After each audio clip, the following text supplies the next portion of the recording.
तुम्हाला आज जे मिळालंय त्यात समाधान मानू नका, पण निदान आभारी तर राहू शकता ना, कृतज्ञ राहू शकता. नमस्कार, मी सलाका केळकर, प्रोफेशनल न्यूमरोलॉजिस्ट, ग्राफोलॉजिस्ट आणि टॅरो रीडर.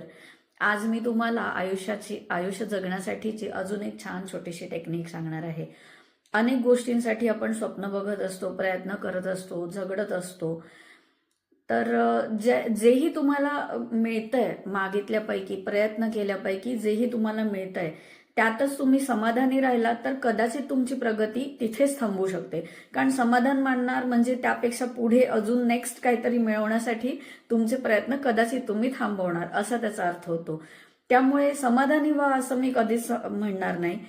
तुम्ही एक गोष्ट अचीव केल्यानंतर पुढच्या गोष्टीसाठी प्रयत्न करू शकता, विचार करू शकता, अपेक्षा ठेवू शकता.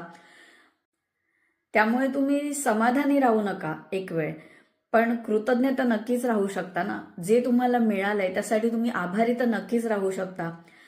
अनेक लोक आज प्रत्येक छोट्या छोट्या गोष्टींसाठी झगडत असतात.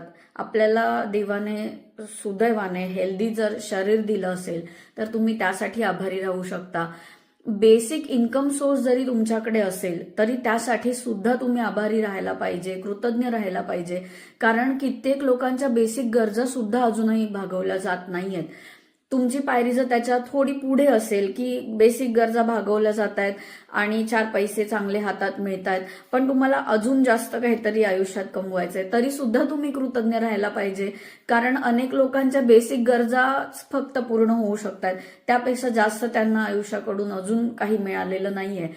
त्यामुळे तुम्ही आता ज्याही अवस्थेमध्ये आयुष्यात असाल त्यासाठी तुम्ही एक वेळ समाधानी राहू नका, पण कृतज्ञ आभारी नक्की राहा. तुम्हाला देवाने, युनिव्हर्सने जे काही दिले, आयुष्याने जे काही दिले त्यासाठी आभारी तुम्ही नक्कीच राहा.